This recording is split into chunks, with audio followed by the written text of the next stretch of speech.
But then if we're gonna keep it quote unquote local, and only have our members or even new members, then why should we be restricted by 15%?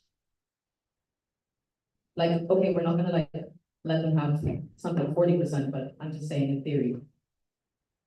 Yeah, you think TV is very well based to respond. So we're going to go to the governing body, then return to the voting entity to respond. Yes, this is a network-wide policy, so this means every single event, BNC, Summer Academy, every single event has to, every single regional session has to apply this policy. Yeah, it applies everywhere if it's an event, network event. Thank you. Thank you very much. You proposing entity, I would like to go back to you, but then again, you didn't propose any grounds, so I do 15 minutes earlier. I'm more than happy to do another one if you're okay with that. Okay, that's fine. We'll go back to you then.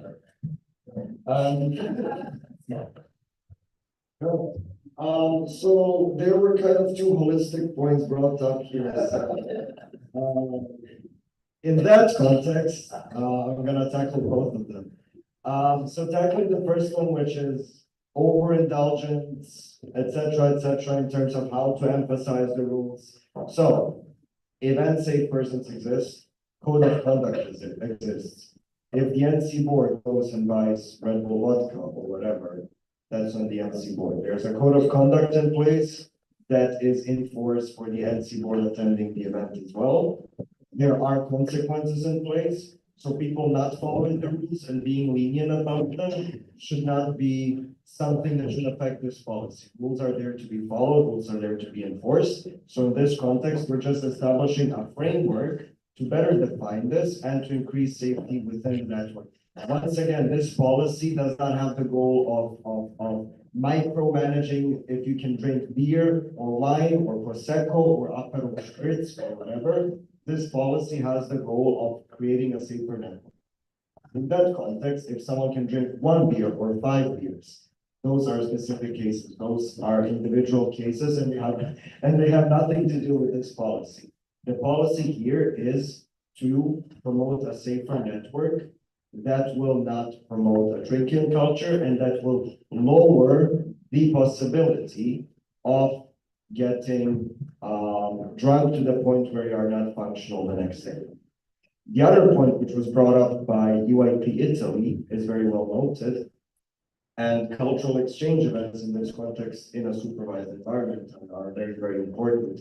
However, in most countries, again, most countries generalizing, it is also illegal for minors to drink. There are some exceptions, for example, Austria, where you can drink beer and wine in a supervised environment, 16, blah, blah, doesn't matter. Point is, generalizing, in most countries, it's also illegal for minors to drink. Meaning, in a network where most of our participants are either minors or either people who just turned 18 or 19, we need to promote a network that will not promote a drinking culture, but a learning culture. Just one very clear to add. The thing with drinking culture, it's very important that you do it. It's amazing that teachers help you create this responsible culture in Italy, but also in terms of teachers, not a lot of, I mean, some NCs have them, some NCs don't have them. It's also a different thing across the board. Also, when it comes to ISs, if we reflect on how the 15% rule works for ISs, and cultural exchange on ISs works just fine without alcohol over 15%. Fantastic. As promised, we move to another round. Take one from Ukraine, Iran, and Spain. Thank you. So I've heard a lot of different points of the concerns how to control overindulgence. But the thing is that we cannot really control it because one bottle of beer can be a killing point for one person and nothing to another person. So what we do in Ukraine, and I wanted to share this practice, we do not have any events that allow any kind of alcohol, any percentage, because it can worsen overall welfare at the session and worsen the EYP experience for the person. And we promote of having fun without alcohol, and having fun exchange without alcohol. And even if you are overreached, even if you are unofficial, doesn't care. So, you can drink outside of the session, before, after, but not during our events in Ukraine. So maybe this is something that you would, try to have as a practice for your MCs and reduce those. Thank you. Okay, we have direct response from the governing body.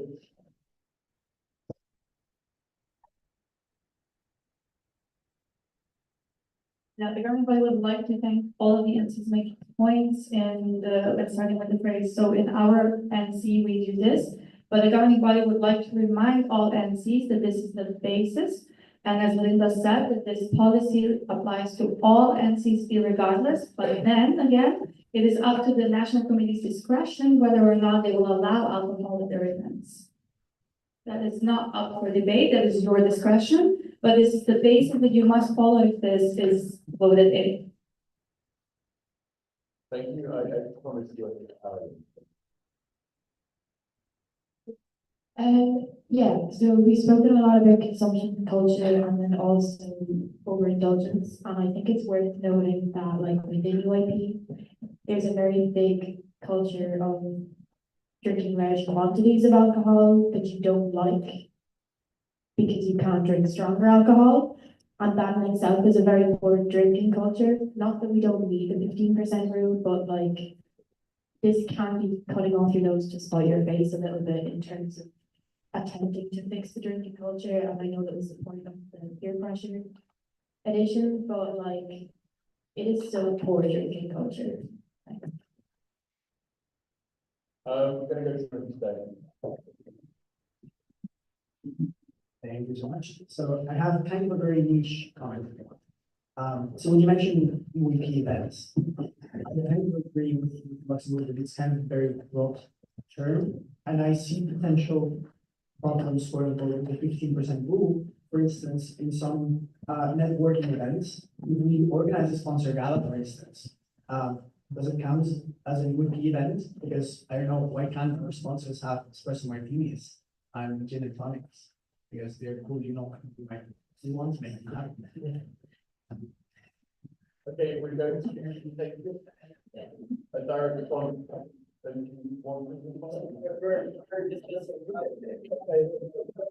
Actually, to the protein. No, but is the GB has a PR? Because we would, if possible, we would like to see, hear what the GB has to say again. If the, support them out. Yeah. Like, The problem is, like, Gala is very specific with the sponsors, and the governing body doesn't have,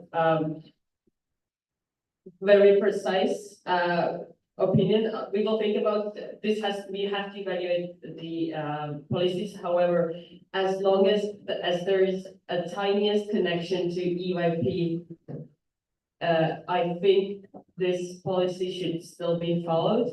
We are a youth organization, and espresso martinis are a cocktail without quite high concentration of alcohol. So maybe we'll continue. No, just one sentence. When you, for example, speak of a gala where you're celebrating the birthday of your NC or something like that, sometimes those also end up on the members' platform as events, and therefore automatically count as an EYP event. Also, you can also think about EYP events as most things you sign a code of conduct for to join.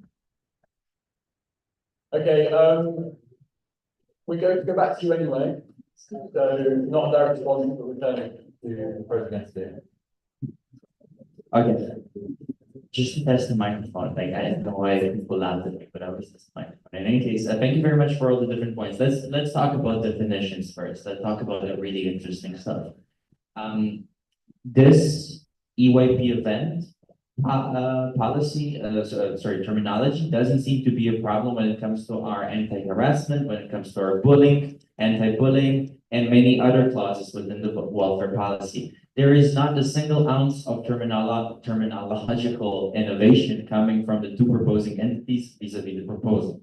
The only innovation is to raise the standard. So the terminology and these points concerning terminology can also be applied to the welfare policy as it is. The governing body put it well, we believe, in terms of saying, if you put it on your members platform, side codes of conduct, this is an EYP event, right? Because it's also about what do you do and how do you do it. Ultimately, most NCs tend to have the 15% rule also in their codes of conduct, but then again, if you have gala exceptions and whatnot, these are now your choices and discretions. That would somewhat change, yes, but at the same time, the question on what an EYP event is doesn't change because it's the same answer for all other matters concerning the welfare and safety policy. In terms of how to control overindulgence, Ukraine, thank you very much for your example, for sharing that. Again, this discretion would remain with the NCs if you would want to do it. And in terms of the consumption culture, you want to address that? Yeah, all right. There is something I would like to address, and that's a lot of points were made in regards of being concerned about not being able to organize events with higher percentages of alcohol. But we need to go back to the values of EYP, and the values of EYP as a network are that we're an educational platform for the youth, not a platform to consume vodka and tequila and whatever. So breaking news, but you can also have fun without drinking hard liquor.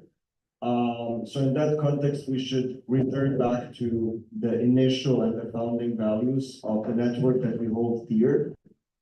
And in that context, consider and understand that we are an educational platform for the youth, which very often also includes minors. And yes, also on the 15% rule, we agree that it can cause a rebellion. Ireland, very, very valid to say, but the fact that we have this rule in our code of conduct causes the same kind of rebellion because they will not be aware of the welfare policy. This is more of an EYP harmonizational thing because they will see the rule themselves and they will still be a bit rebellious and whatnot. So the effect in the eyes of the delegates, nothing will change if your NC already has the 50% rule. Okay, fantastic. We're going to go on voting now. We received a formal request for why you have not done. Can I just read it? Yes. It was the split voting between clauses 5 and 6. This is just a majority. So please put the placards if you're in favour of splitting this vote.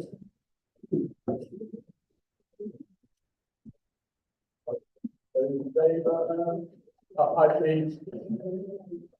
Those against?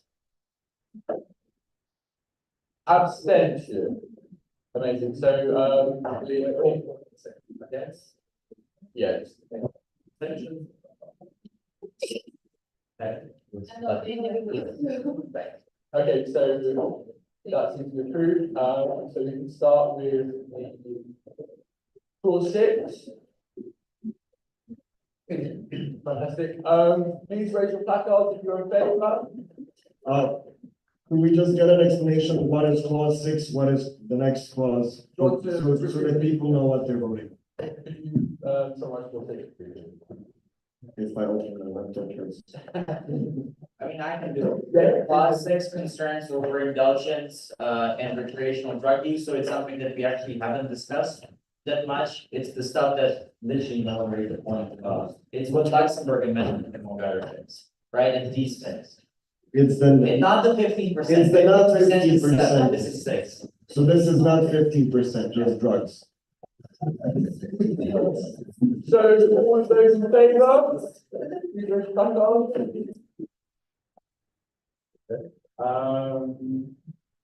Against? Thank God for that. Abstentions? No. Right, then we move on to clause 7. Please summarise this. Clause 7 is the thing that the whole debate was about, which is the 15%. Okay, those in favour, raise your placards.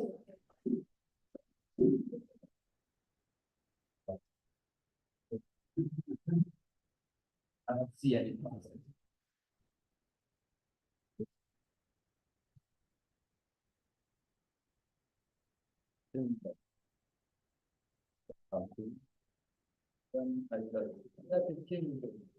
Let me have.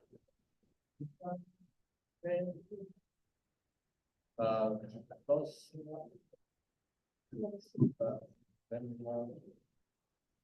Just for the minutes, we need also all the countries, so Armenia.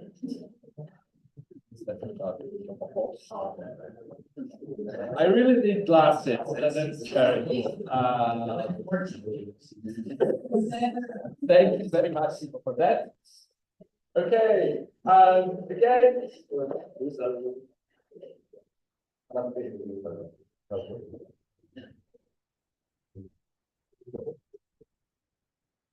And abstention.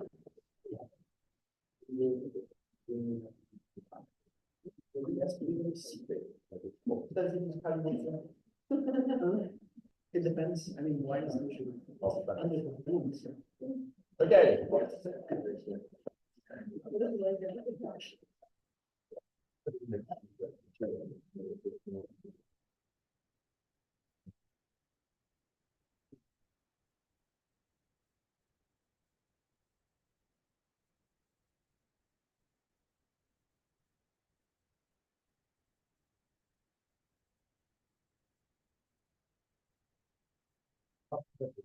That's why you lie on Excel.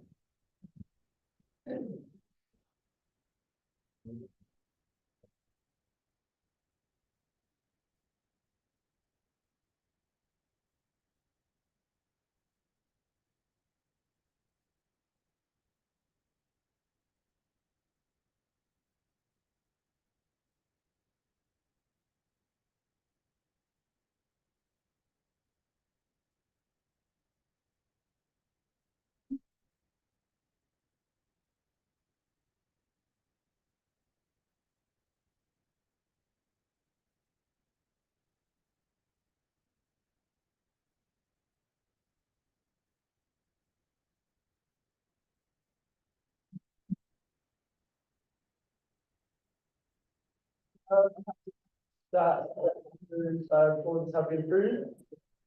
26 for, 3 against, 3 abstentions. So it's 2/3 majority and 3. Okay, so the force after the approval as for all proposals that come from entities and not from the GP itself. Okay, so I believe.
Everybody. You okay? You okay? Can you list all of the pink cocktails in Marks and Spencer's that are sorry. Yes, it's Katie there as well. Marks and Spencer's, yeah. That's where we get them from. Not no. So there's G&T, strawberry daiquiri. Yes. Benito's. Yeah, there's lots of types though. Yes, there is. There's the raspberry one, the mint one. Father.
Okay, we need to proceed, so we'll entertain to go anywhere.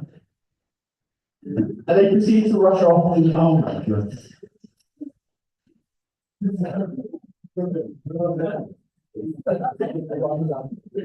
Yeah. Okay. Where is that?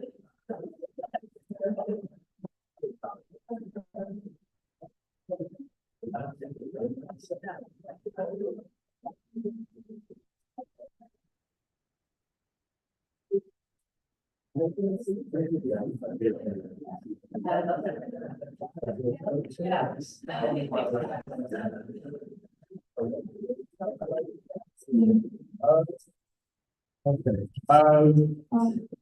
I presume we can start. You want to start? Okay, yeah, and then in time. So. Attention. Yeah, are this the most people who should be joining? Okay, we're going to begin then. So, we have an amendment. Updates and feedback and evaluation policy, evaluating eventing persons, proposing entities, UIP Azerbaijan. Yes, Azerbaijan. Are you ready to deliver your opening statement? It's quite lengthy, so I'll allow you to read it yourself. Everyone, please quiet. Set down, and get the door closed, lovely. Azerbaijan, you are recognized. Thank you. So our amendment is not like aiming to change the content or anything. There is just one additional point that we want to add. The proposal itself is about allowing national state persons to evaluate event state persons in exceptional cases. And as from the yesterday, we had workshops on visibility of the ESPs. We saw that not all the events, the NSPs are not present always in the events. In some of the national committees, they need to attend, for example, for NATS or some bigger events, but most of the cases in our NC as well, for the events, it's only ESPs and the NC reps, but NSPs are not there.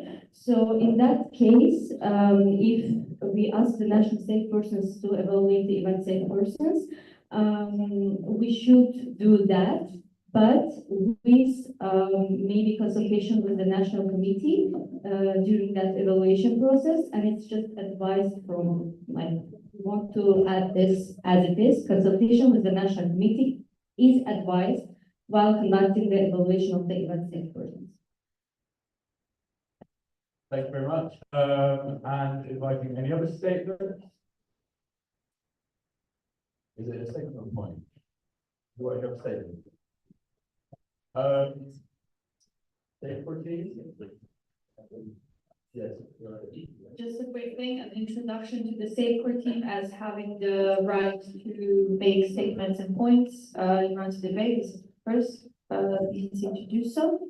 So also the recognition that the safeguard team is now able to make points. Okay, so we'll take a.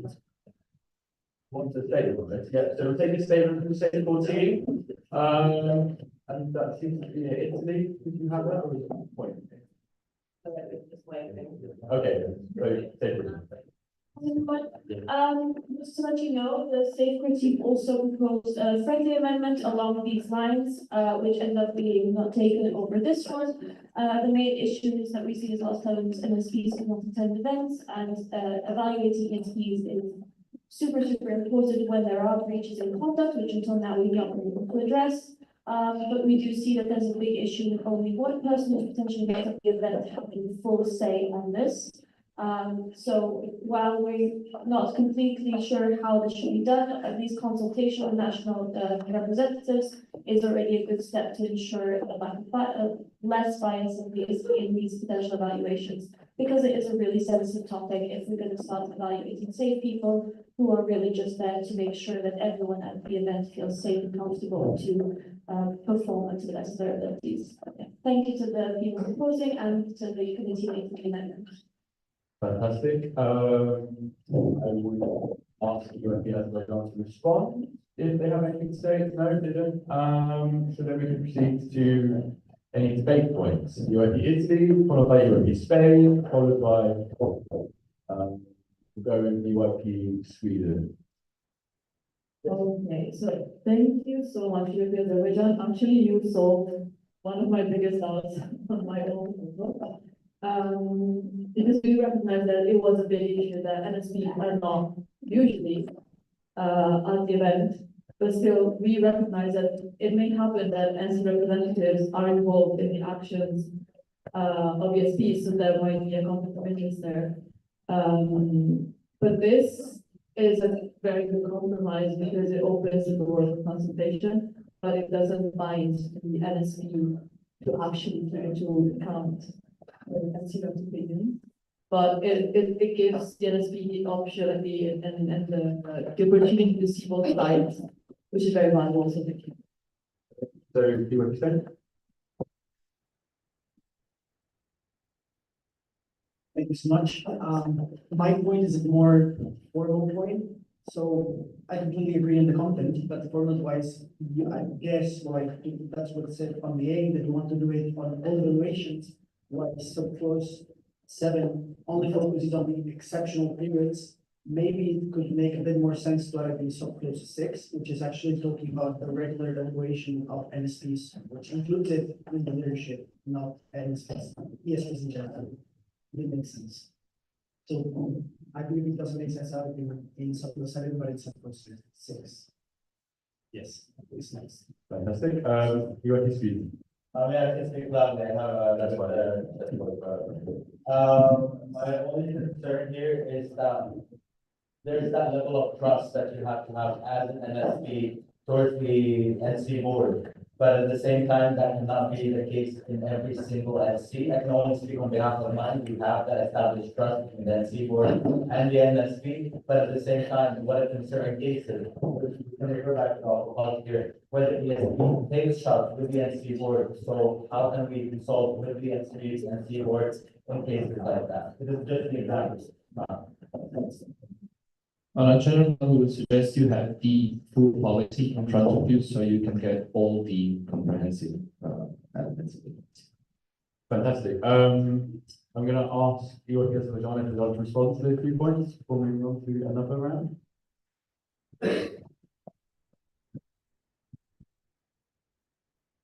You reckon? Thank you, Italy, for further explaining the point and also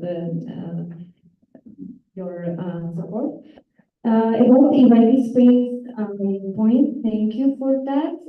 However, on the clause 6, because there is no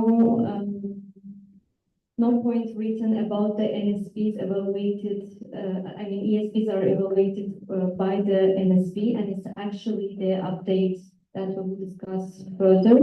So that's why we put the amendments to the 7 when the new clause is added about the exceptional cases. And about EYP Sweden's point, in our, for example, I think in most of the incidents like that, but the selection of ESPs, we have the NC rep and as well as NSP in the selection. So I think there is already a level of trust built. And then, yeah, but that's a point to consider for the further discussions. But thank you. Fantastic. You will be France, you will be Slovenia, and then we will return and. Yeah, thank you. Just a really quick question. Isn't as I understood it, the amendment was going maybe a little bit against the original proposal because of its aim, like to, as I understood it, the original proposal wanting to allow NSPs to give feedback and evaluation by themselves. So isn't it going a bit against because of advising too much to consult absolutely the DMCs? Okay, you are Slovenia. Thank you. So, in my understanding, at least someone correct me if I'm wrong, the current state of Clause 7 does not does allow for consultation with the national committee.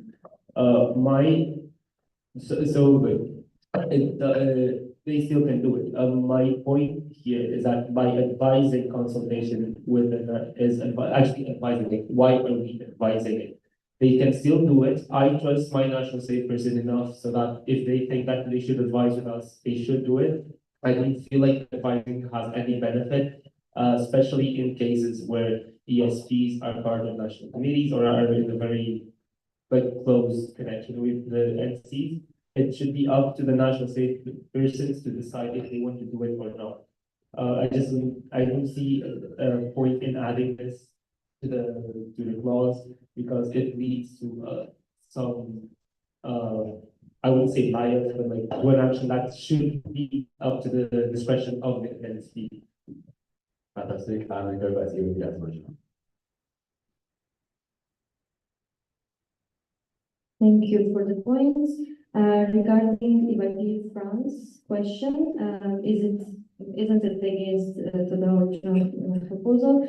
We think no, because in the original proposal, it allows the national safe persons to evaluate even safe persons in exceptional cases, but in our amendment, it says, in the summary part, it says that when there can be cases that NSP is not present there and have no that much of knowledge to evaluate the ESPs. So we advise NSPs to consult with the NC reps, National Committee, to get maybe more insights from the session itself to write it in the evaluation. Thank you. And regarding EYP Slovenia's point, thank you again. Yes, that's true. It's up to the NSPs when they can always come to refer to the NC and ask for consultation or get some insights. But we think that it's just it's good to have it in written form somewhere because always things get always when they are said written. So that's why we think that it would be good to have it in a written form in the proposal. In the policy itself. Thank you. Fantastic. We're going to move to voting on this one now. Requires the majority. We can see the actual vote. Those in favour, please raise. Aye.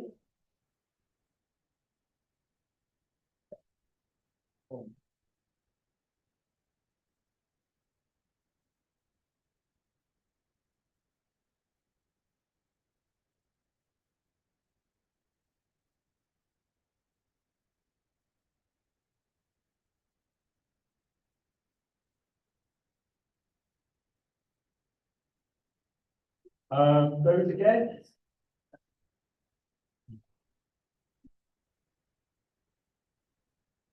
So if I correct this, Slovenia, you're accounting for two, right? Yeah. Okay.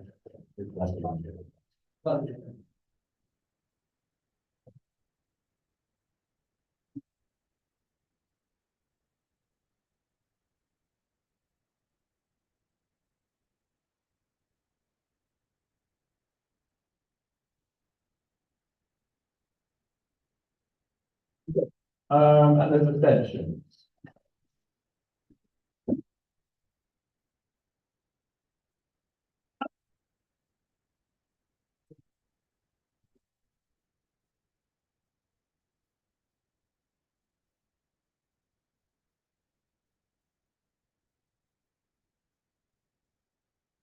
Yep, okay, that has achieved 2/3, so that's part. And will be part of the slides now, I hope.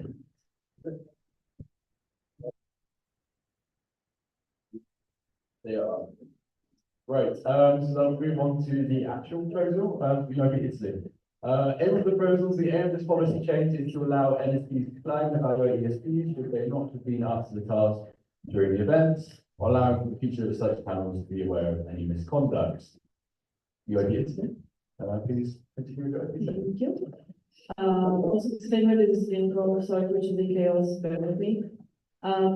So how did we get here? This topic was discussed a topic of debate at BNCM24-02, also by Joshua, if I'm not mistaken. But nothing followed after that. So we thought maybe we should do something about it. Next slide, please. And why should we discuss about it? What we noticed was that AKs, event-safe persons are are actually not up to the task during an event.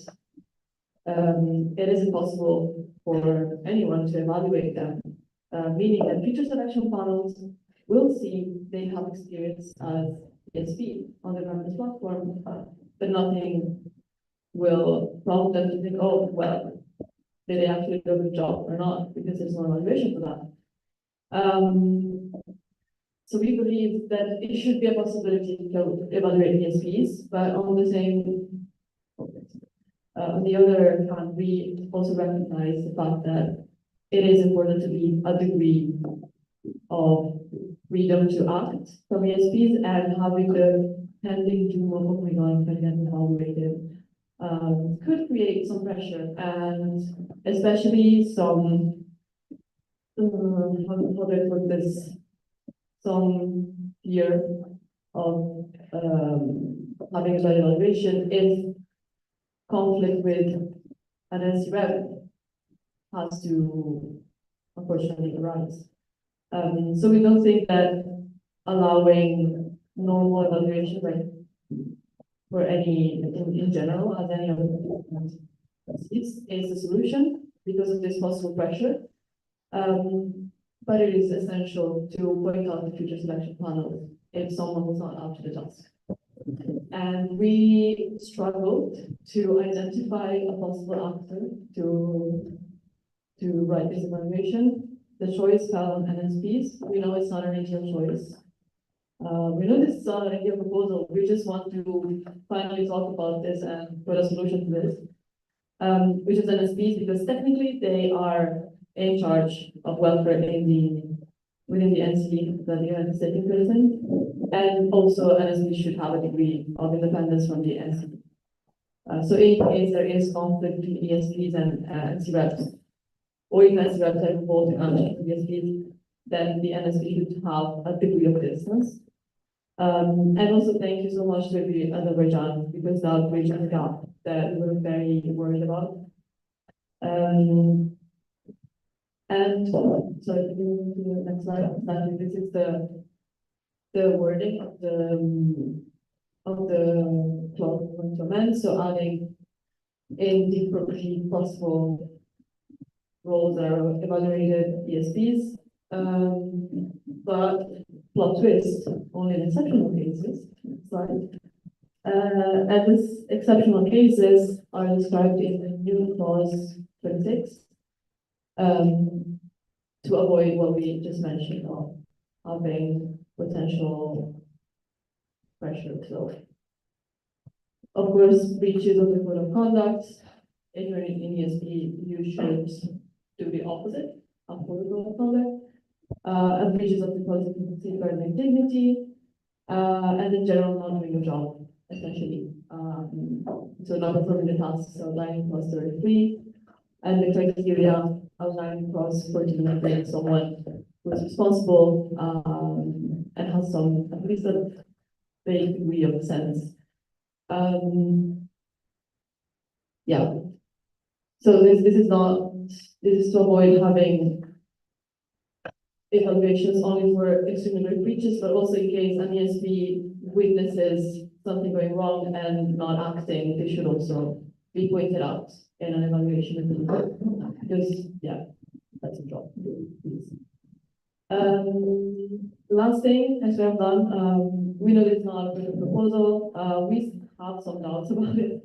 So this is an invite for all of us to please find a solution that works or could potentially work. We want this to be a joint effort by the agency to try and enhance safety and welfare in the net. Fantastic.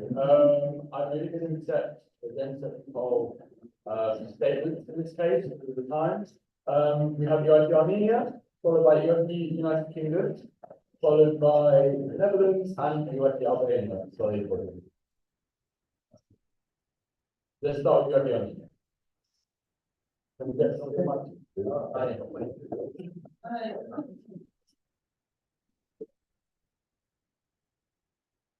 Okay, amazing.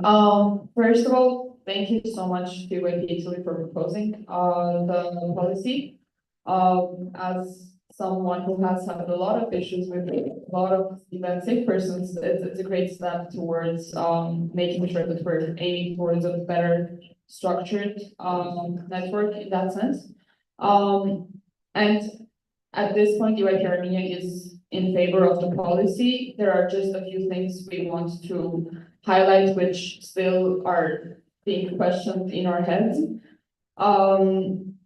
The one of them is how much do we actually include the national safe person in the conversation? Because there is an issue of transparency and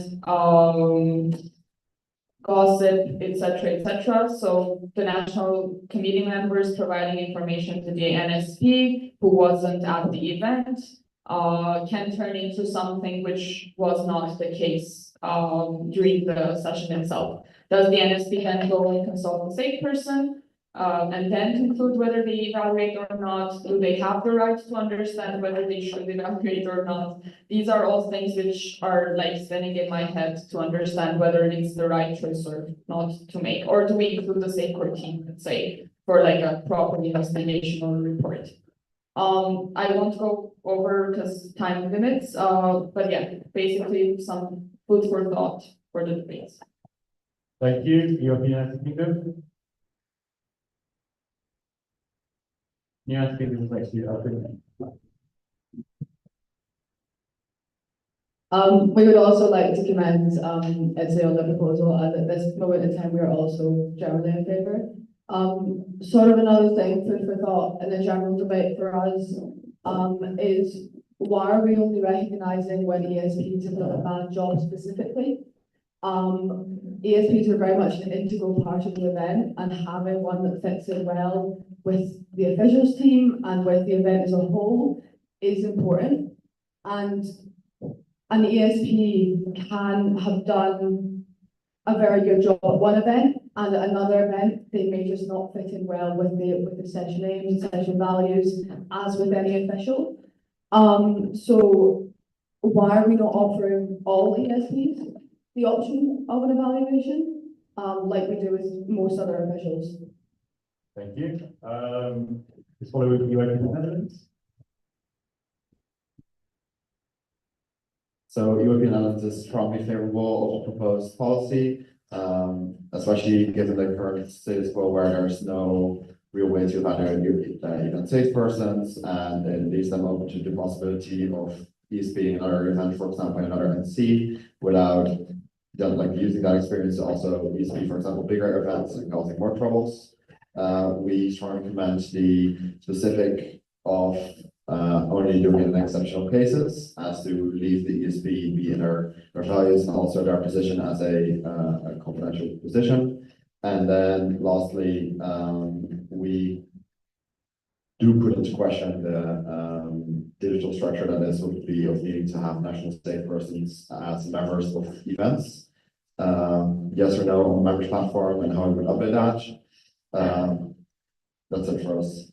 Thank you. And finally, you are Albania. Oh, they don't want anymore. Okay, fantastic. We can move to the round of debate then. The first round changes to clause 5 and policy of evaluation and feedback. Yes. Oh, sorry, I keep forgetting. It's return to presidency. You're here to lead your opening. Thank you, Don. Okay, thank you for all of your statements. Thank you, Jeremiah, for bringing forward so many relevant points. It is a great question. How much do we involve NSPs? Yeah, I hope we'll find out through this debate. It is a problem that NSPs are not there.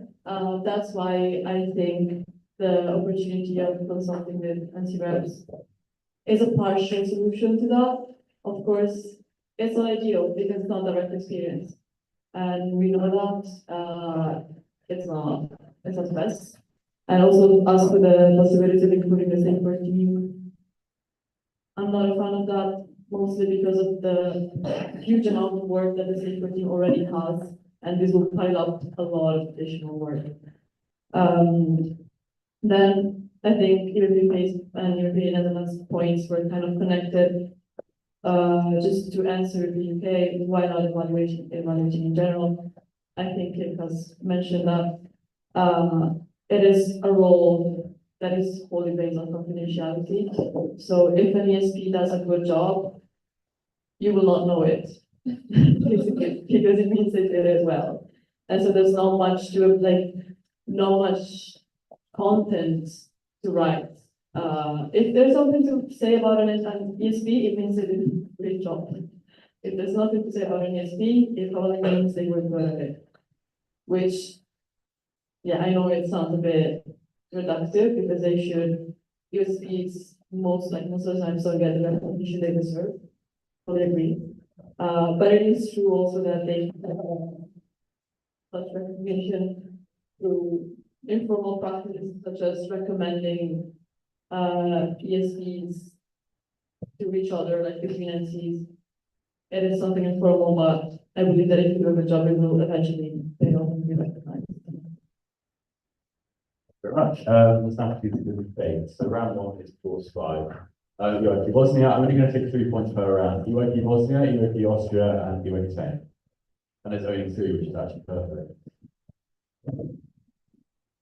Since we're discussing this clause now in the context of the amendment that was accepted previously, I'm going to add something to the discussion here, which is in case that an ESP is evaluated, it's an exceptional case, meaning that in that case, an actor that could also be relevant in this discussion and who could give a really good outlook is the international safe person and is also the safe core team. And we should not stray away from that discussion, because if someone as an ESP breached so many policies to the point where they need to be negatively evaluated, this is something that the international safe person as well as the safe core team should know about and be in the discussion as well. Because oftentimes they can also be an external mediator in the context of how to write the evaluation should it come to the evaluation. Thank you very much. UIP Netherlands, got direction. We recognize that the international safe person could be a valuable actor. However, what we also find the proposal very valuable is that for ESPs who don't breach any rules but just don't do their job or don't show up for the task that they were appointed for, that this evaluation is also a possibility for which the international safe person will be much less relevant. Thank you. I nominate UIP Spain next. Sorry,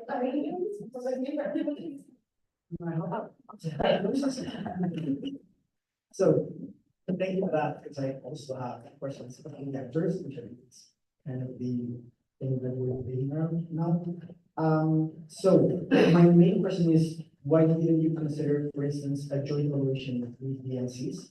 I know there can be some conflicts when doing this evaluation, because the NC can be involved, but when we think about NCs drafting, for instance, their code of conduct, why cannot then they regulate the implementation of the code of conduct and then regulate whether it has been followed and it's according to the rationale that they pretended?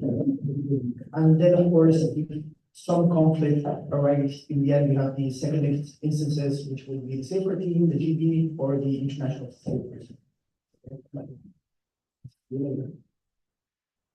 Perfect. I have on my list, so we're gonna not take the direct volunteer with Austria. All of that.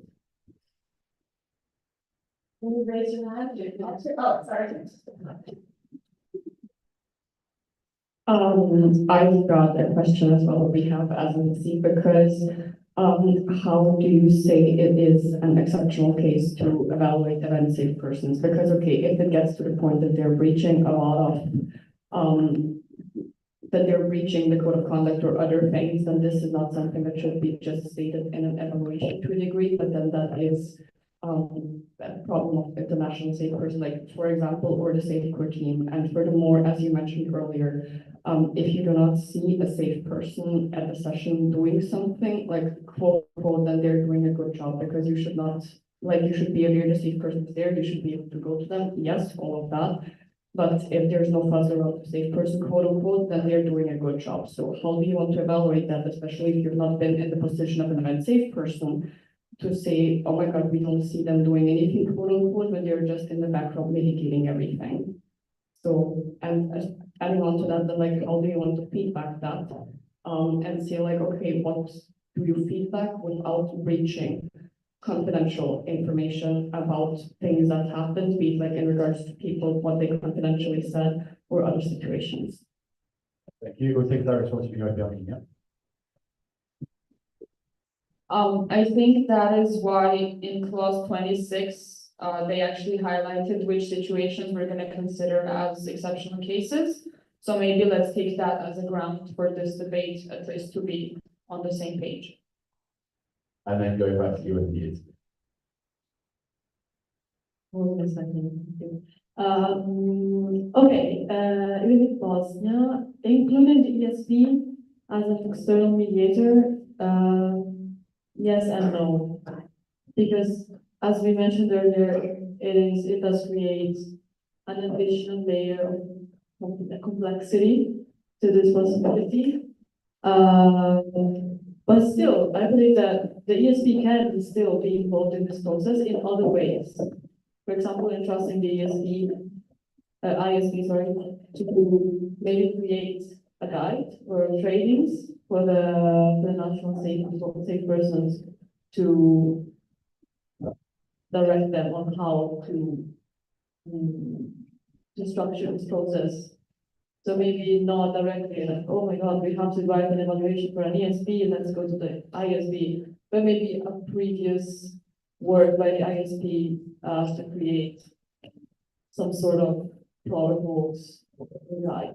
So it can be more time efficient for everyone, but that's very important.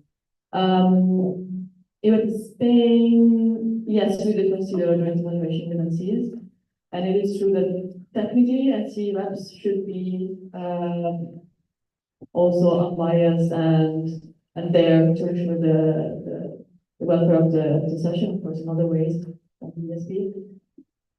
But realistically, it's not always the case.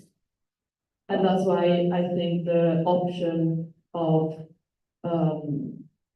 like enabling consultation is a good balance between the two. Lastly, if Austria, I think I wanted to say the same thing that Irina said, so it's enough for me.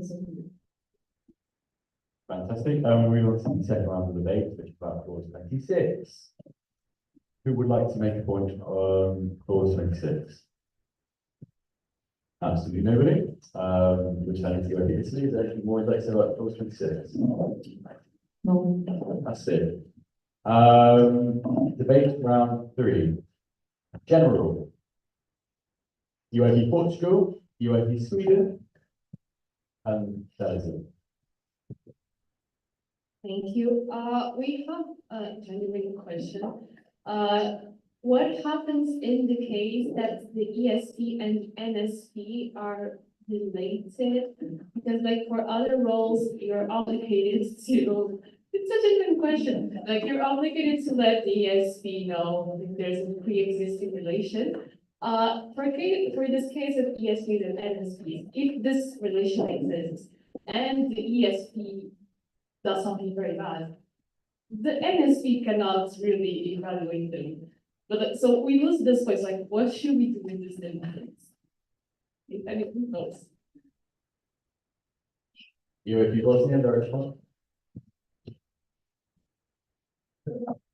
Sure. Very good point. Thing with policies is they should be general. So even though the point is very good and it's a big problem, I think in this case, we should hope to trust that everything is done in good faith, should this case happen. And we should also hope to trust that these things are regulated by either code of conduct or something like that. Because even if they are related, usually the NSP has also some legal document that they sign with the NC, or some type of code of conduct for the NSP as well, not on a level of an event, but on a holistic level. So in that context, there are kind of regulations already in place, but I would love to see what the governing body wants to add to the discussion. You recognize this microphone. Yeah. Thank you. Our point would be a general point of the fact that what you mentioned is that most of the policies are kept general and broad. Also because the governing body is the body that you can turn to for interpretation of policies. And if you have something that you are unsure of, that is when the governing body can interpret the policy for you and either allow or disallow the action that you want to take. Fantastic. UIP Sweden. You?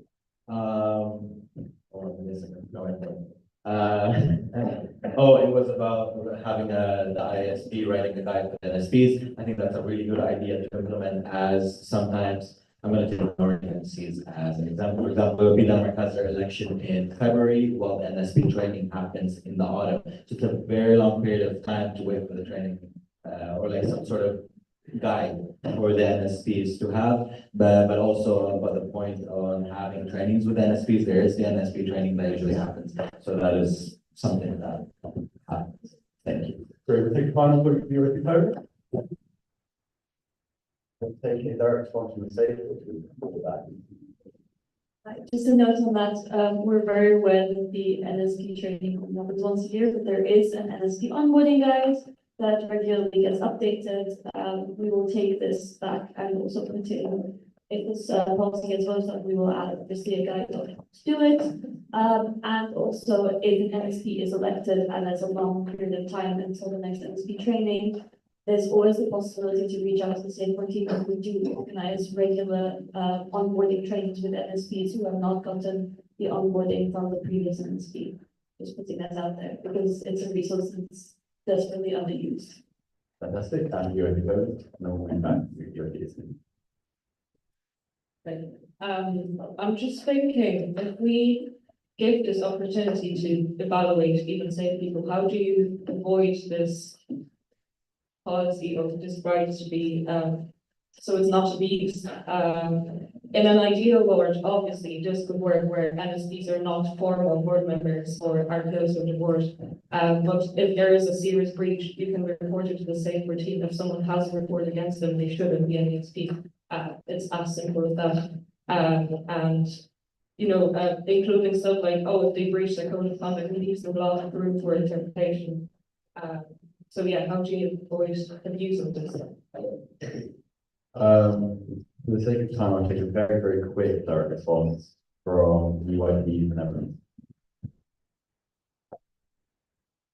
I think what's great about the policy is that it very much builds the existing practices for evaluations. So I'd say any policy that's already in place, for example, of abusive evaluations from presidents, head of juries, senators, can also be utilized for even safe persons to submit a complaint with by head of the state court team or GB if you fundamentally disagree with content of an evaluation. Okay, UID Italy. Okay, first question with Portugal. Yes, if ESPs and NSPs are related. Well, first of all, we feel if they weren't, but we have that, and it's not always possible, you know. Of course, this is not an ideal world, but according to section 15 of the regarding deputy, the NSP should be individual with a whatever, but also good track record of professionalism and respect of policy rules in place. Ideally, this person should be able to be professional enough to separate personal and professional life. Yeah, it is a bit not a given. But apart from that, there's not much we can do. But maybe the consultation with NC can help diffuse a bit this aspect. Of course, ideally, they would not be related.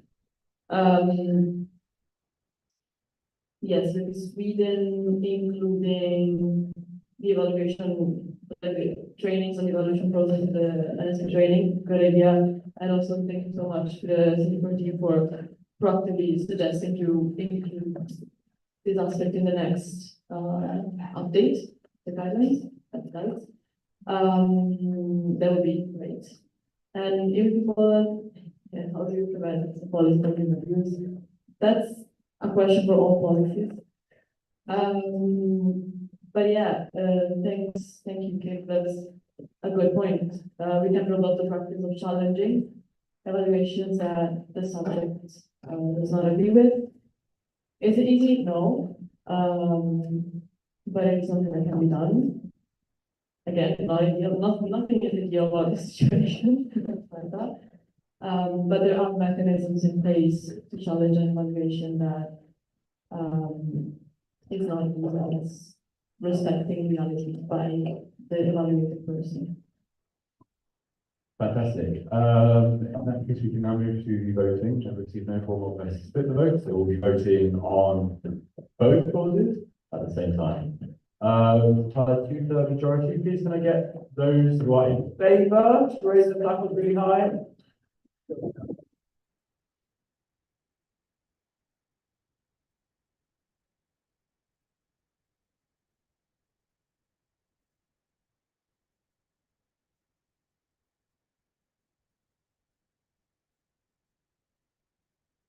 Are there any proxies?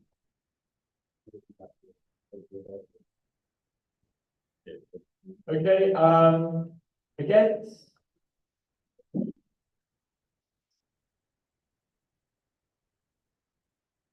Abstention.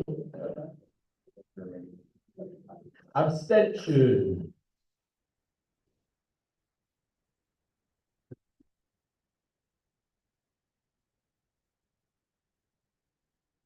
Okay, quite evidently that proposal has passed. With 23 in favor, 4 against. No, 23 in favor, 3 against, and 4 abstentions. Now we have. Hold on, you voted against? Yeah. Okay, so 23 in favor, 4 against, and 3 abstentions. This is Okay, so on the agenda, it says we have say 14 updates. Would you want to do it now, or would you have a break first? Okay, so we're going to take a 10-minute break. Okay, I'm going to propose this 10-minute question. Okay, 10 minutes break, please be here by 4:15.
This needs to log out and then, see Yeah, because now they're in this. Christos is in this. Oh, and do that. Yeah, and then. Can you accept that? Yeah. Oh, yeah, I can. And then for the live stream, I would just do this. Okay. Because then you would have the screen. No, wait, it's the live. No, there's no point. Yeah, because because you're in the same.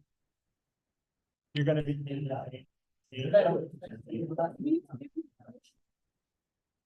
Probably. Oh, you can. Okay. Okay.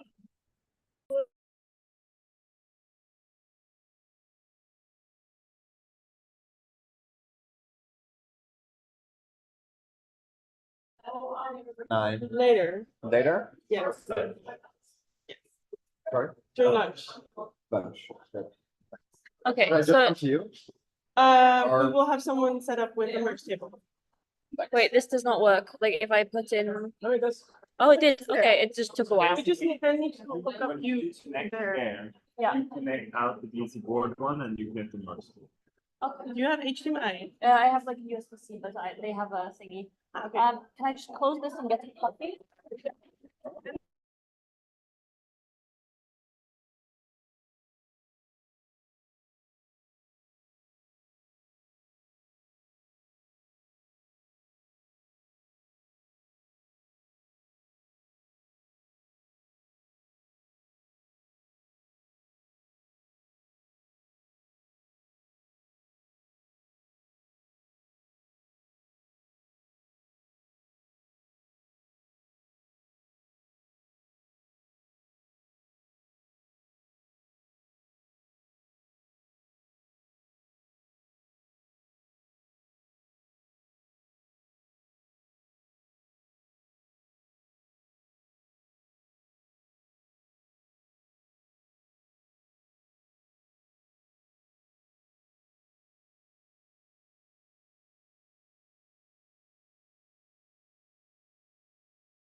a sub-team of the general safety team.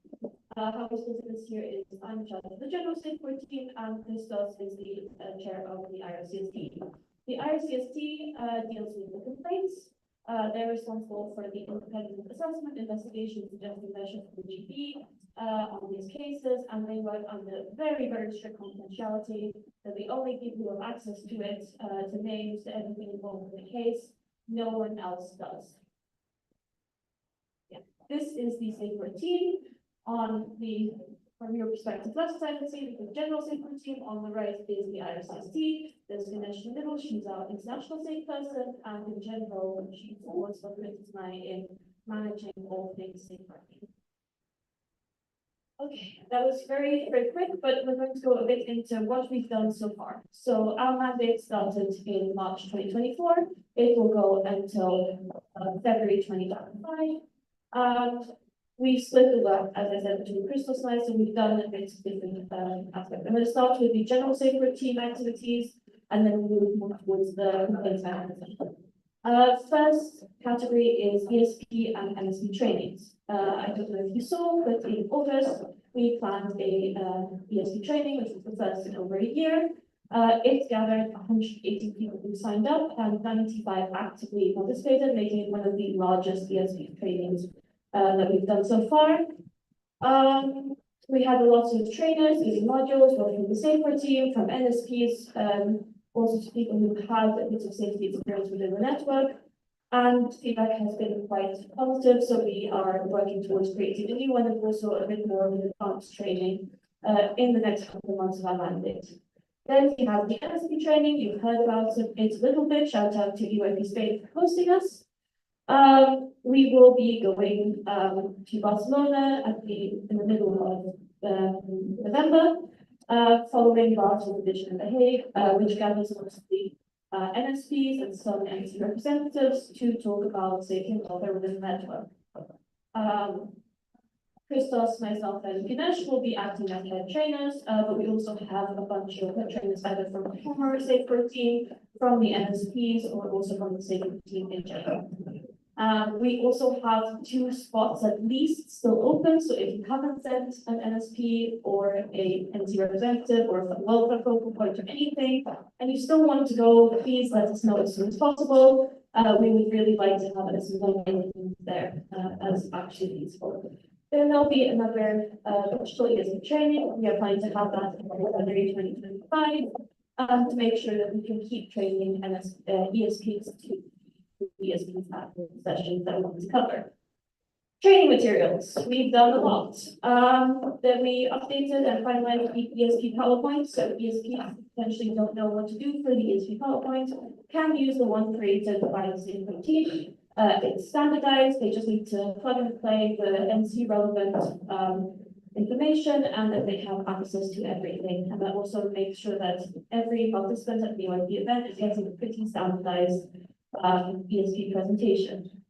Then we worked on ESP training materials. Following the ESP training, we managed to combine all the recordings from those and the ones for PowerPoints. So anyone who wasn't able to attend that can still technically take part in ESP training by watching these recordings.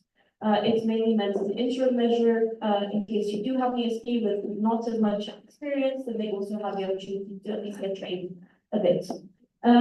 If you saw on the Instagram, the safety team had some graphics that were updated to just explain a bit of how we function, what our role is, how we operate in the international network.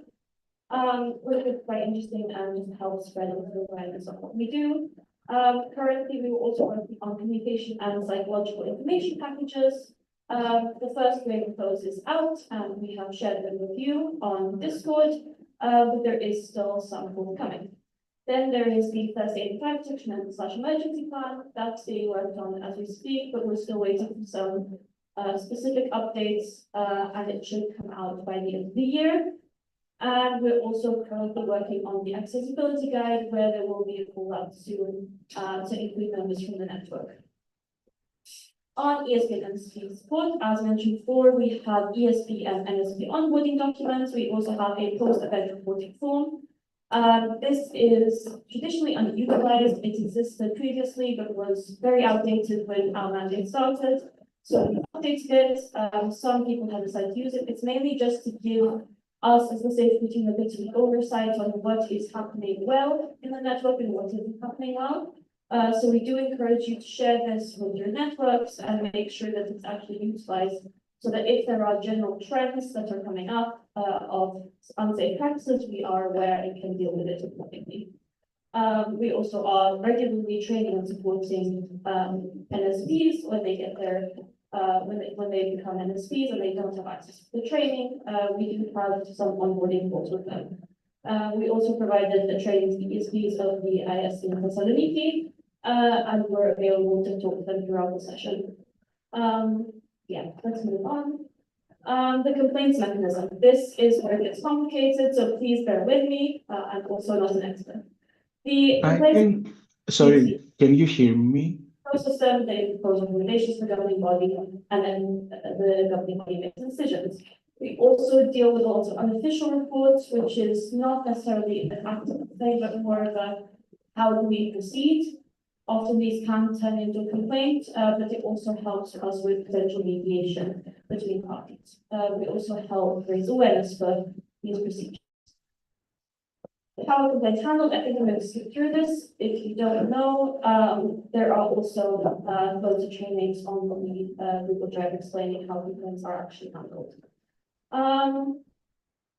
Yeah, so mainly keeping in mind what the RCST does, when we get complaints, the recommendations proposed are educational and non-retributive. That means that we're not there to exclude people from the network, we're there to try and reintegrate them. We're trying to mediate with them, we're trying to solve the issue in an educational manner, because EYP is an educational organization. That's the mandate we have. We can't just go left, right, excluding people. That being said, we do work with two main principles. It's prioritizing the safety, welfare, and ease of the complainants and other people suffering harm. We always protect the victim. And we also work towards reintegrating the perpetrators into EYP when it's possible, keeping it into account everyone's safety. Yeah, and these all depend on the severity of the case. This is a very, very long, non-exhaustive list of kinds of measures that have been taken. I'm going to skim through them, but all of this is available in the updates. It's just in the interest of time. A potential respondent would have to engage with informational material. They could be prohibited from contacting the complainant entirely, or only through the safe routine. Yeah, they can also, it's a very great violation, not attend the same event as the complainant, which means if the complainant would join a session, they would have to drop out. They can be prohibited from holding safety-related roles. They can be prohibited temporary, and then also have to engage in this remedial training courses. They can be prevented on taking leadership roles, depending on network or just in the NC. Yeah, and sometimes it also is the case that it's not an individual, but an entity. And then we work in a bit of a different manner to look at the environment and make proposals based on that. It's a bit of a gray area. That being said, the RCST can also propose temporary measures until the complaint is resolved, and this is in very severe cases. The complainant respondent can always contest measures taken. That's also very important to note. But the RCST has two things. They will never communicate information to MCs about complaints procedures. If you know of anyone who supposedly has a complaint against them and they've never been contacted by the RCST, they do not have a complaint against them. It's something that we sadly see way too often, that people are then have to deal with that. And it's just simply not true. If you're not contacted by the RCST, there's no complaint. Complainants' response and witnesses are also under strict confidentiality application throughout and after the process. This is something that people need to keep in mind. There is no sharing of any information within these complaints. Looking at this, obviously we're here to hear about numbers. This is our mandate. We started on March 1st. Yeah, so we've got a bit more of the statistics here. Since we started our mandate, we received 3 complaints. One was resolved fairly quickly, 1.5 months, with internal mediation by the RFC team members assigned to it. And two were received very recently and therefore haven't been dealt with properly yet. But that is ongoing. The time of engagement with the complainants has been 1 month from the time of the ICT receiving the initial complaint. That being said, we also took over 6 cases from the previous mandate.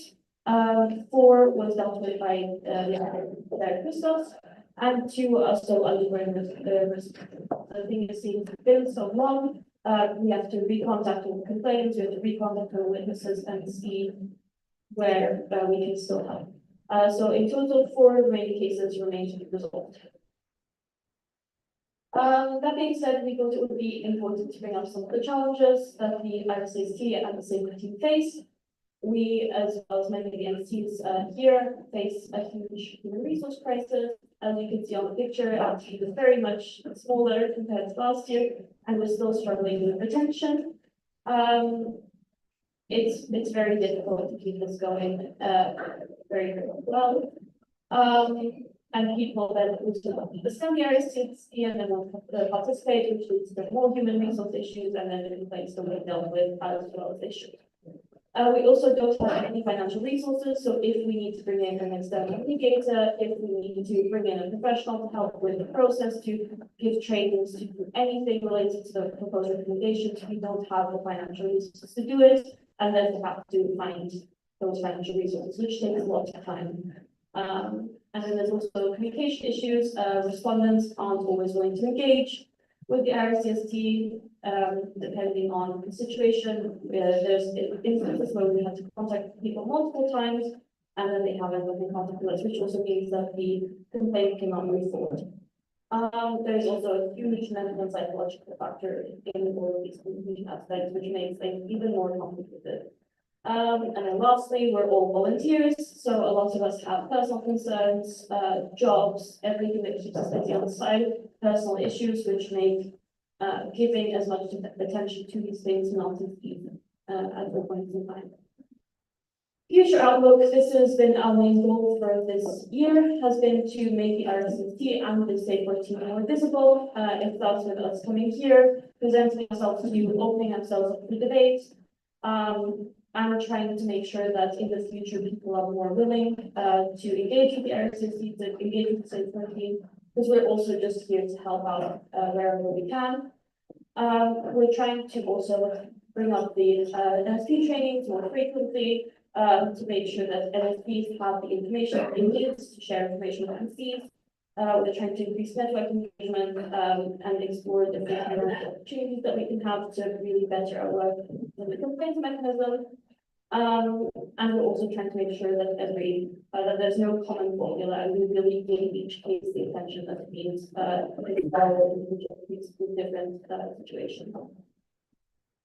Contact us. This is my main message to all of you.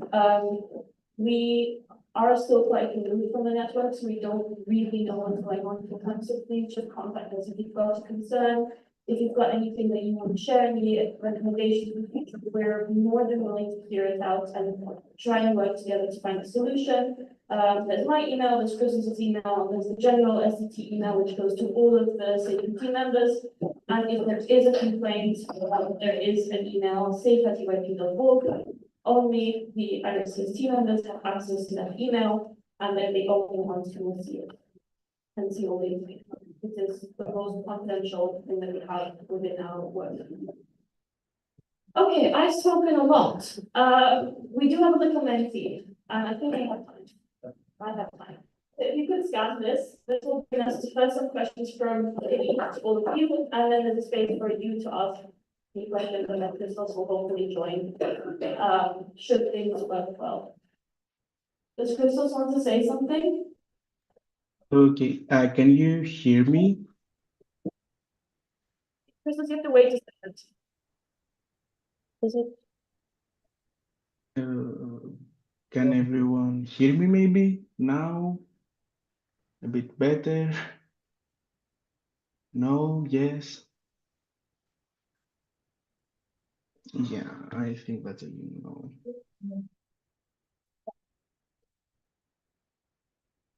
No,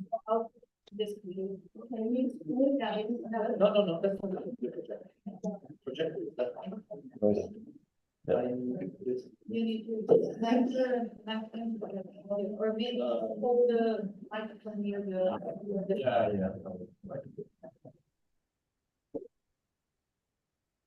Yes. Crystals, could you speak? I can hear you, but can you hear me? Wait, he's muted here, which is not good.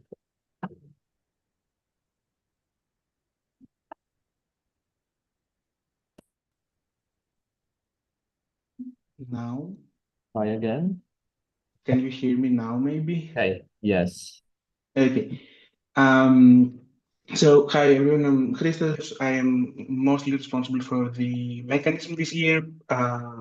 Hopefully I am audible enough.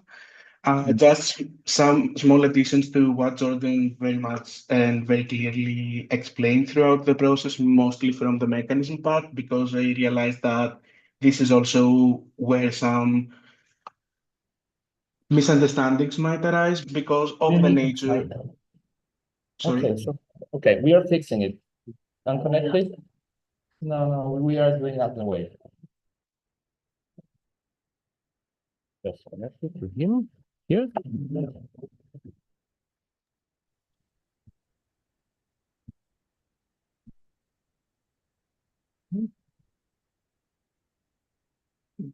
Yes, no. Okay. Try now. Can you hear me now a bit better, maybe? Yes. Okay, great. So what I was saying is that I am Christos. I am mostly responsible for the mechanism this year, the complaints mechanism, and small additions to what Jordan has very clearly and eloquently explained about the mechanism and the entire process. One thing is that based on the policies, as you all know, reports and complaints are of different nature because reports are unofficial and complaints are official. But what we've done in the last 3 years in the mechanism is that we are also dealing with reports in the same manner that we're dealing with complaints. So we are giving the same procedural significance to reports as we give it to complaints. Reports cannot result into measures based on the policies. That is very clear. But when it comes to how we're dealing with that, how we are listening to people who want to report to the complaints mechanism, we also go through the procedure of that. So we just gave you the numbers of the official complaints that we're dealing with, but there is at least the same amount of unofficial reports that we are also dealing with in the complaints mechanism, especially in the past 3 years that we have enacted this process of dealing with both complaints and reports in the same procedural manner. So one thing is that the second thing that I want to mention and clearly reiterate based on what Jordan said is that the mechanism does not and will never communicate information to national committees.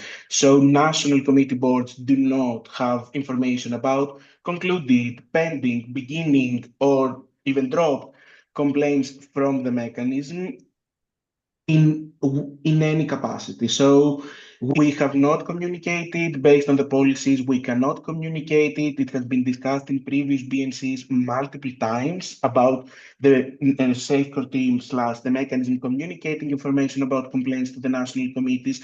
But as the policies currently stand, we don't do that. And as Jordan said, if NCs have information about people having complaints pending against them, first of all, they don't have them from the complaints mechanism. And secondly, they are unverified. So I would not use that as a safety structure within national committees because very honestly, the information does not come from the complaints mechanism. And as it was said, complainants and witnesses and respondents are all under confidentiality obligations during and after the complaint procedure is concluded and or fulfilled in any way. And then the last thing, in the interest of time, I want to go a bit on the challenges that were presented by Jordan. This is my third year chairing the safeguard team, actually.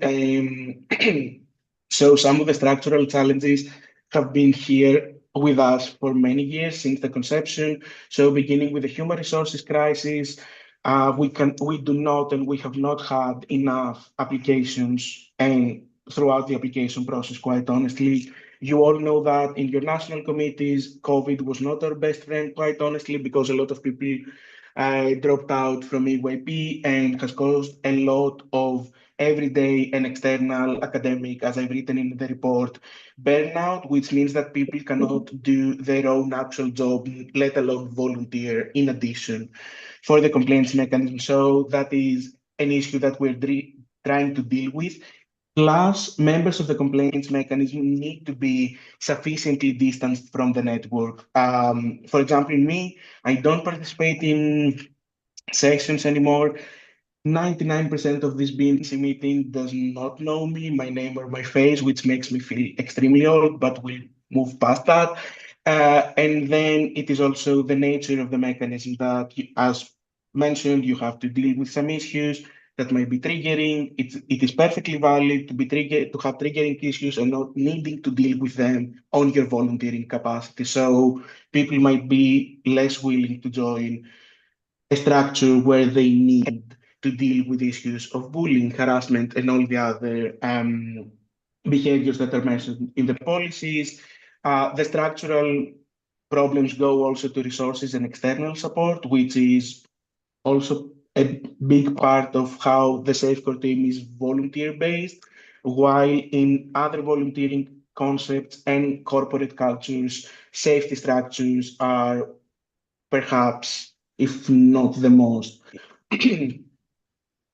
well-paid positions. So people need to be extremely focused on that, and for this reason, they are provided the necessary means to do that.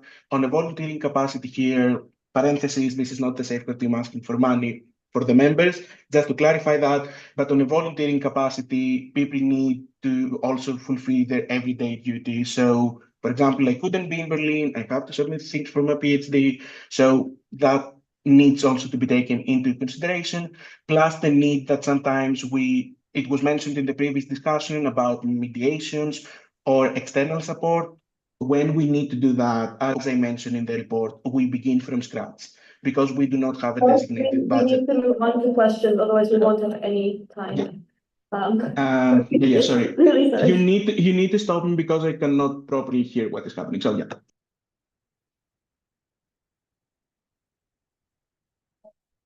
Okay, can I grab this? Which one has to like put into my laptop again? It's this good. Okay, as promised, we're going to move to some questions just to make sure that it's.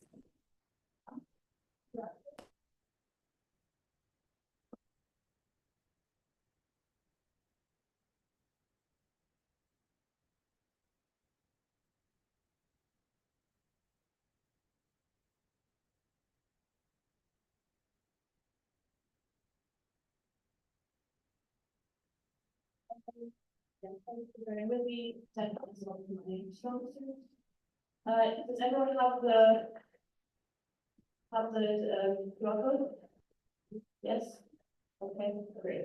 Here in NSP, 17 people responded with yes. That's super, super nice to see. I don't think that's everyone in the room, but if you don't have an NSP and you need help, please don't be afraid to come up to us. That's something that we can help and support you. Make this work. Can you see the next question? Yeah, okay. This is just like a little, I know it was a lot of information, but if you were paying attention, you will know the answer to this. We did have 95 people actively participate, so actually attend the modules live and join us throughout the 3 days that we did the ESP training, which is super, super rewarding to see. In the interest of time, I'm going to skip through this one at least. Yeah, we did the ESP onboarding, NSP onboarding, post-event reporting form, information packages. You can read all of that. And if you want to add anything to it, please feel free to. But I really want to take questions from all of you. I'm waiting for the questions. So for now, there's no questions.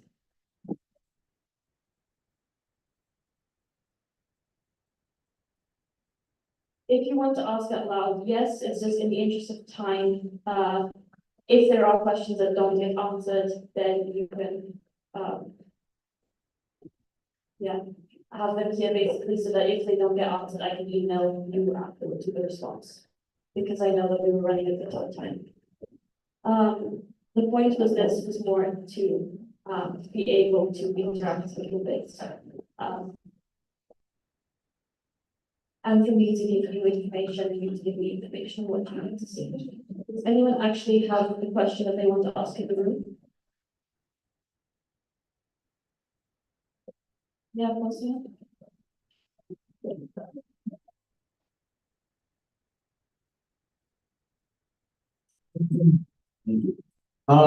So as the entity that proposed this together at BNCM, 24-1 with WebP Croatia, thank you, Igor. We just want to say big thank you and big shout out to the SafeCore team for doing this. We know that apart from the voluntary work on the level of SafeCore team, it's also work to prepare this and to prepare updates and everything.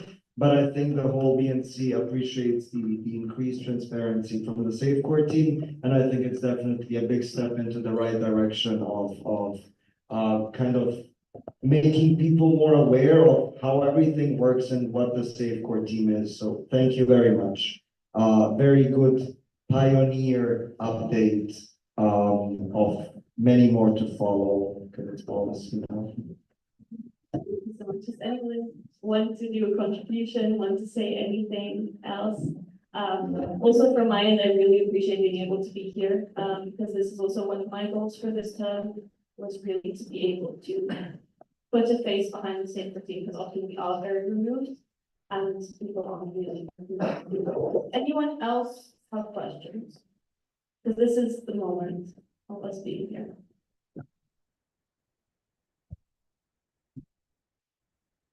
Let's see, do you want to go again?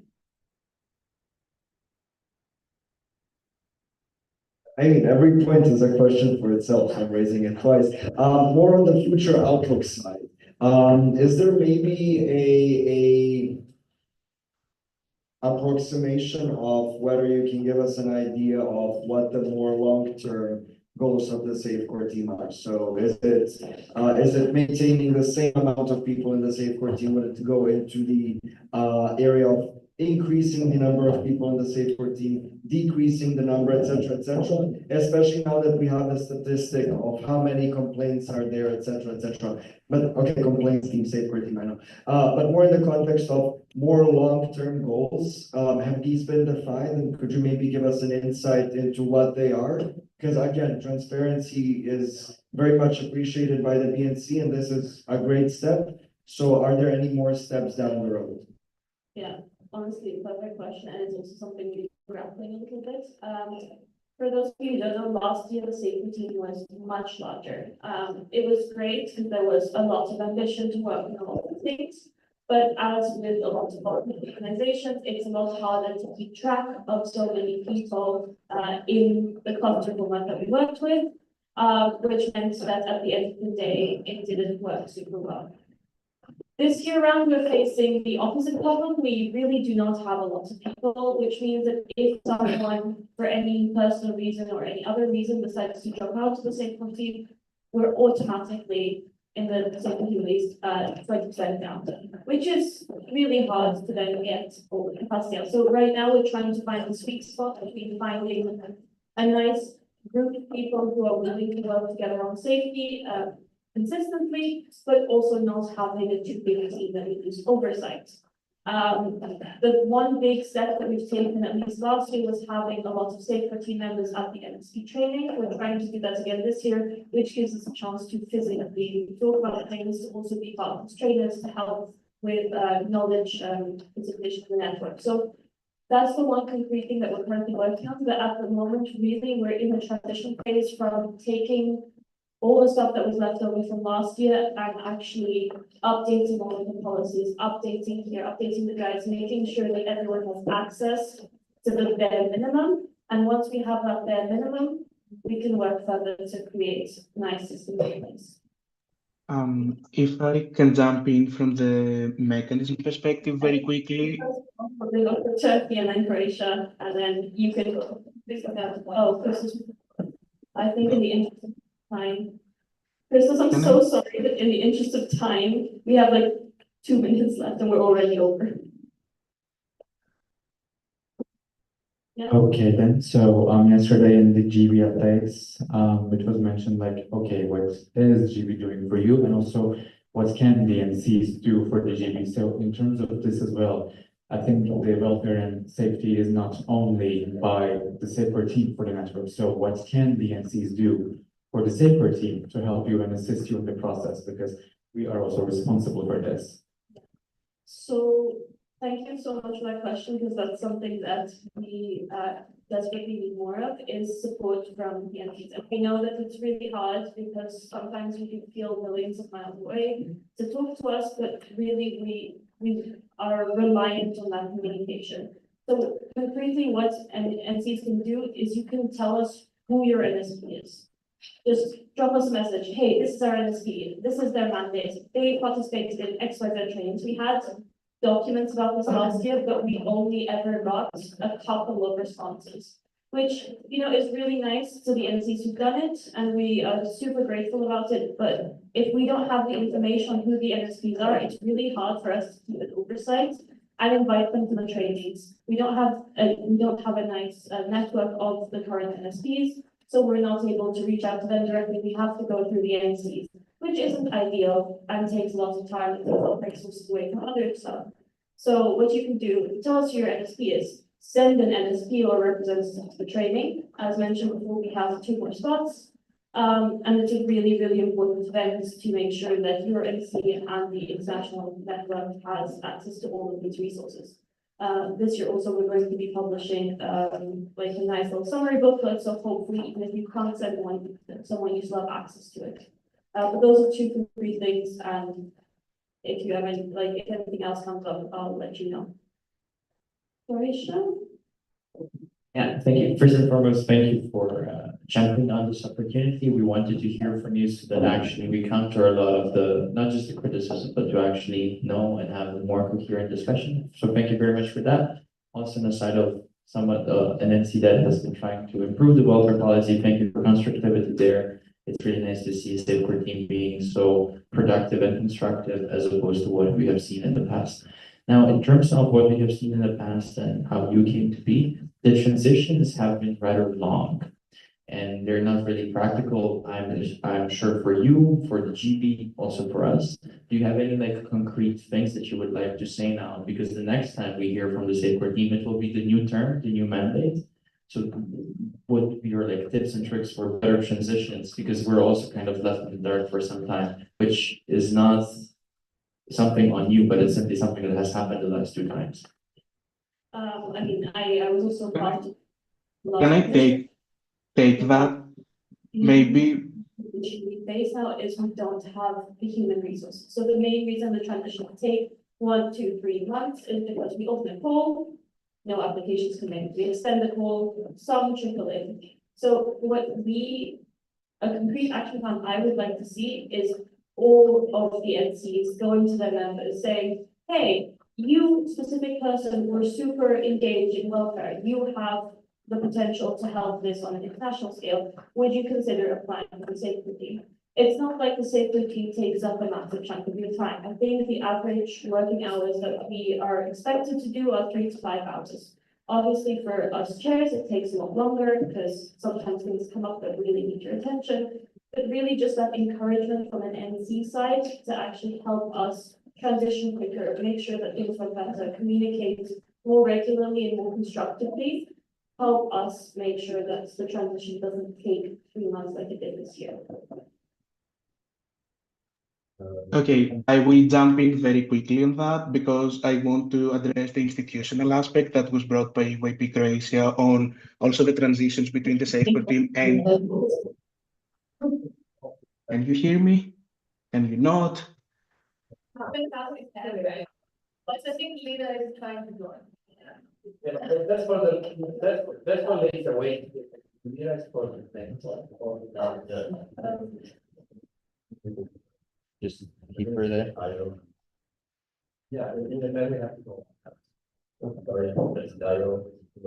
Okay, thank you very much. Very quickly, but still I want to say thank you very much for your work also from the international office. It's been really great cooperating with you now. Your work and also the NSP training. And also to clarify what you said, what you need from the NCs, you said you need context of the NSPs, and that's just a reminder to all the NCs that we have an NC contact list, and we ask you to keep it updated, and it includes the NSP, so you could also find this.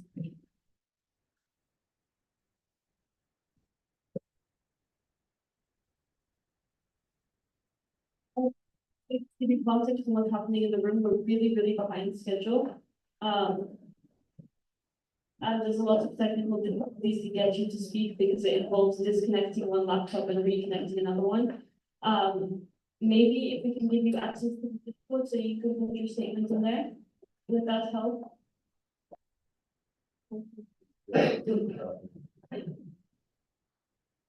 Thank you so much, everyone. I really just.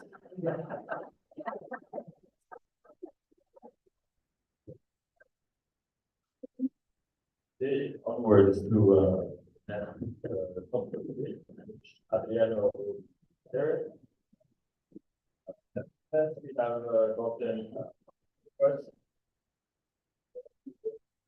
So we have received a formal request by UIP Switzerland to stop the live stream of the BNCM meeting. The request reads as follows: UIP Switzerland wants to ensure that the debate has a suitable setting to be constructive and earnest, given the